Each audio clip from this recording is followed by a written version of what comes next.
Professor ইউনূসই কি হতে চলেছেন বাংলাদেশের পরবর্তী রাষ্ট্রপতি, পরবর্তী প্রেসিডেন্ট প্রফেসর ইউনূস হচ্ছেন, এরকম আলোচনা শুরু হওয়ার নেপথ্যের কারণ অনেকগুলো। তিনি ইংল্যান্ডের একটি অনুষ্ঠানের প্রশ্নোত্তর পর্বে এরকম একটি প্রশ্নের উত্তর দিয়েছেন। সেই প্রশ্নটা প্রাসঙ্গিকভাবে এলো কিভাবে এবং সেই প্রশ্নের উত্তর কেন দিলেন সেটা বিশ্লেষণ করলে এক ধরনের টাস পাওয়া যায় যে এরকম একটা সম্ভাবনা রয়েছে। আবার যখন নির্বাচনের তারিখ ঘোষণা করা হলো এপ্রিলে এবং মনে হচ্ছে যে সেই তারিখটা আবার এগিয়েও আসতে পারে, সেখানেই এক ধরনের বিএনপির সঙ্গে সমঝোতার প্রসঙ্গ সামনে আসছে এবং বিএনপির সঙ্গে সমঝোতা যদি হয়েই থাকে, তারেক রহমানের সঙ্গে বৈঠকে তার সর্বশেষ রূপটা আমরা দেখতে পারবো। সেরকমটা যদি হয়েই থাকে তাহলে একটা কন্ডিশনেও সমঝোতা হতে পারে, সেটা হচ্ছে যে বিএনপি পরবর্তী নির্বাচনে ক্ষমতায় গেলে প্রফেসর ইউনূসকে রাষ্ট্রপতি করবেন। এরকমটা কি হয়েছে বিএনপির সঙ্গে মানে এক ধরনের সমঝোতা, সেই আলোচনাটা করার চেষ্টা করব এই ভিডিওতে। থাকবেন পলিটিক্স টিভির নিয়মিত আয়োজনে।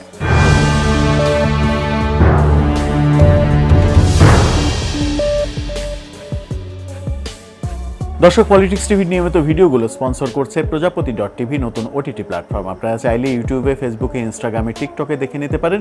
ডিসক্রিপশন বক্সে লিঙ্ক দেওয়া থাকবে, সেখান থেকেও আপনারা দেখে নিতে পারেন প্রজাপতির কার্যক্রম। চলে যাচ্ছি মূল ভিডিওতে। বলছিলাম প্রফেসর ইউনূস কি বাংলাদেশের পরবর্তী রাষ্ট্রপতি হতে চলেছেন কিনা, সেরকম সম্ভাবনা কেন দেখা গেল। ইংল্যান্ডের একটি অনুষ্ঠানে তিনি বিভিন্ন প্রশ্নের উত্তর দিয়েছেন। সেখানে 17 বছর পর আমরা একটা সত্যিকারের নির্বাচন করতে যাচ্ছি, যা আমাদের ইতিহাসে সবচেয়ে সুন্দর নির্বাচন, এমনটা যেমন আশাবাদ ব্যক্ত করেছেন, তেমনি পরবর্তী সরকারের কোনো দায়িত্বে থাকবেন কিনা সেই প্রশ্নের উত্তর দিয়েছেন। যদিও সেই প্রশ্নের উত্তর নেগেটিভ দিয়েছেন, তাকে একটি অনুষ্ঠানে বিব্রতকর প্রশ্নও করা হয়েছিল। সেই প্রসঙ্গে পরে আসছি।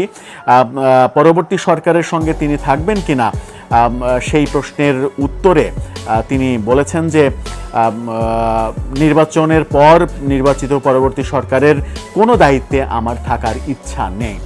যখন ইংল্যান্ডে তিনি এই কথাটা বললেন যে আমার থাকার ইচ্ছা নেই, তার মানে ধরে নেওয়াই যেতে পারে যে তাকে যদি অফার করা হয় এবং তাকে যদি মানে সম্মানিত করার চেষ্টা করা হয়, সেটা যে কোনো সমঝোতার কারণেই হতে পারে, তাহলে তিনি রাষ্ট্রপতির বড় পদটা না করার মতো কারণ অন্তত দেখা যাচ্ছে না। তাকে নিয়ে নানা রকমের সমালোচনাও রয়েছে। সমালোচনা তো থাকবেই, একটা মানুষকে নিয়ে সমালোচনা থাকবেই। প্রফেসর ইউনূসকে নিয়েও সমালোচনা রয়েছে যে তিনি কোনো দায়িত্ব পেলে সেই দায়িত্ব ছাড়তে চান না। আবার রাষ্ট্রপতি প্রসঙ্গটা কেন তিনি রাজি হতে পারেন কিংবা এক ধরনের সমঝোতা হতে পারে তাকে রাষ্ট্রপতি করার, বিশেষ করে বিএনপির সঙ্গে কেন বলছি, সেই বলার অন্যতম বড় কারণ হচ্ছে প্রফেসর ইউনূসও নিশ্চয়ই চাইবেন যে আগামী নির্বাচনের পরে তার প্রিয় ছাত্ররা যারা এনসিপি তৈরি করেছে, এনসিপি যেন অন্তত এক ধরনের লাইমলাইটে থাকে, তারা যেন হারিয়ে না যায়। আর তিনি যদি রাষ্ট্রপতি হতে পারেন তাহলে এনসিপি লাইমলাইটে থাকা সুবিধা হবে, এনসিপির জন্য সেটা পজিটিভ একটা পয়েন্ট হবে। সেই পজিটিভ পয়েন্ট বিএনপি করে দেবে কিনা সেটা একটা বড় প্রশ্ন। বিএনপির অনেক দুর্বল জায়গা রয়েছে, দুর্বলতা রয়েছে, নানা সময় নানা রকমের আলোচনা আমরা করেছি, এই ব্যাপারে একটা ভিডিও আমরা করেছি।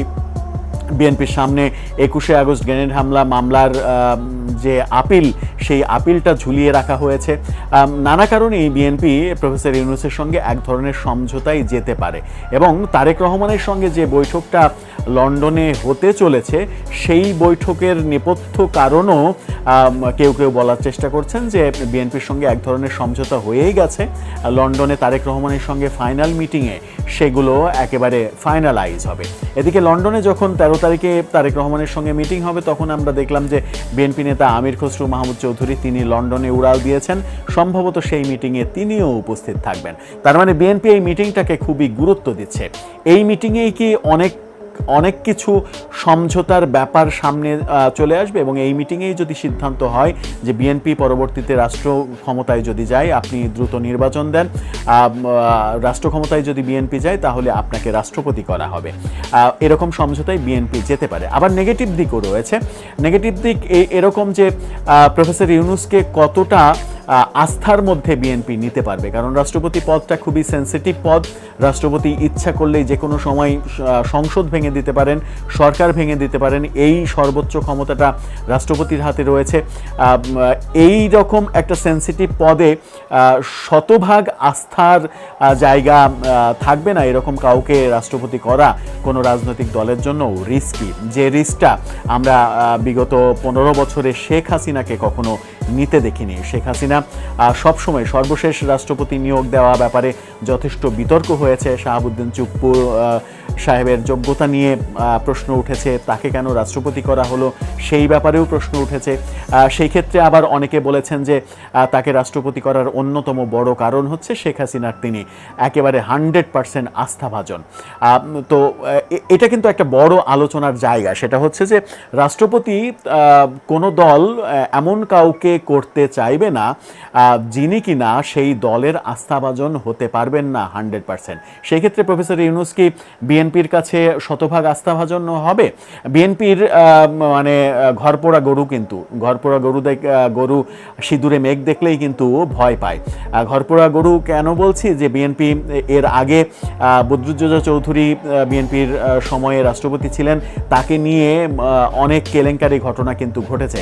বদরুদ্দোজা চৌধুরীকে অনাস্থা এনে তাকে রাষ্ট্রপতির পদ থেকে সরিয়েও দিয়েছিল বিএনপি, এরকম ঘটনা কিন্তু ঘটেছে। সুতরাং বিএনপি একবার এই ব্যাপারে যথেষ্ট শিক্ষা হয়েছে, তারা এক ধরনের ছ্যাঁকা খেয়েছে একবার রাষ্ট্রপতি ইস্যুতে।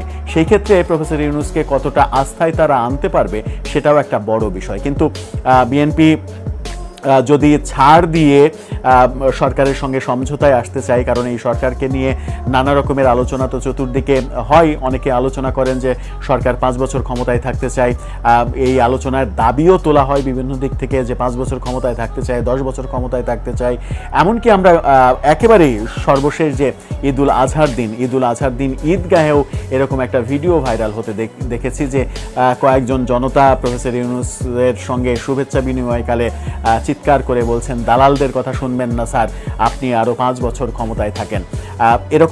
এরকম আওয়াজ, এই আওয়াজটা টেলিভিশন ক্যামেরায় রেকর্ড হয়েছে এবং সেই ভিডিওটা ভাইরাল হয়েছে। পক্ষে বিপক্ষে নানা রকমের আলোচনাও হয়েছে।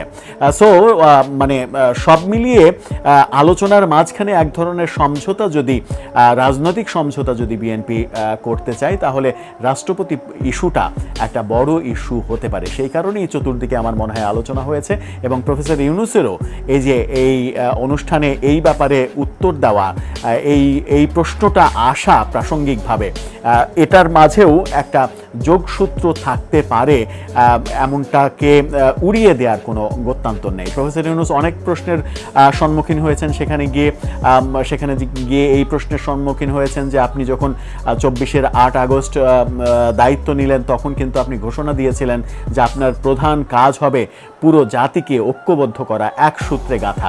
কিন্তু আপনি সেটা কি পেরেছেন? আপনার সিটি কর্পোরেশনের বুলডোজার দিয়ে টানা 6 ঘন্টা 8 ঘন্টা ব্যাপী বঙ্গবন্ধুর বাড়ি যখন গুড়িয়ে দেওয়া হয়েছে, তখন সরকার এবং প্রশাসন সবাই নিশ্চুপ থেকেছে। এই ব্যাপারে আপনার ভাষ্য কি? এরকম বিব্রতকর প্রশ্নেরও তিনি সম্মুখীন হয়েছেন। সেই প্রশ্নের উত্তর দিয়েছেন যে পুলিশ বাহিনী সেইভাবে আসলে আস্থার মধ্যে ছিল না, তারা পেরে ওঠেনি, তারা করে ওঠেনি, আস্তে আস্তে তাদেরকে আস্থায় আনা হচ্ছে এবং যে পরিবেশ ঘোলাটে পরিবেশ ছিল, সেই পরিবেশ থেকে দেশকে সঠিক পরিবেশে, সুস্থ পরিবেশে আনার চেষ্টা করে যাচ্ছেন তিনি। এটা একদিনের কাজ নয়, এটা আস্তে আস্তে হচ্ছে, এমন উত্তর দেওয়ার চেষ্টা করেছেন। সব মিলিয়ে এক ধরনের বিতর্কের জন্ম দেওয়া ইংল্যান্ড সফরের মাঝে আশা নিরাশার অনেক কথাই আসলে আলোচনা হচ্ছে। এর মাঝে রাষ্ট্রপতি ইস্যুটা আমার মনে হয় যে কোনো একটা সুড়ঙ্গের ফাঁক দিয়ে আলোচনার কেন্দ্রবিন্দুতে চলে আসছে এবং 13 তারিখে তারেক রহমানের সঙ্গে বৈঠকে এই ব্যাপারে যে আলোচনা হবে না সেই গ্যারেন্টি বা দেয়া যায় কোত্থেকে? দর্শক, আপনার কি মনে হয় শেষ পর্যন্ত কি প্রফেসর ইউনূস পরবর্তী সরকারের রাষ্ট্রপতি হিসেবে তাকে আমরা দেখতে চলেছি? অর্থাৎ তাকে যে অনেক দিন ক্ষমতায় দেখতে চাই আমরা কেউ এবং সুর তুলতে চাই, বিভিন্ন দিক থেকে আওয়াজ তুলতে চাই, সেটাই কি প্রতিষ্ঠিত হতে যাচ্ছে? এবং এটা প্রতিষ্ঠিত হলে এনসিপির রাজনৈতিক গুরুত্ব কি অন্তত সামনের দিনগুলোতে আরও বাড়তে চলেছে? আপনার মতামত জানিয়ে লিখতে পারেন আমাদের কমেন্ট বক্স।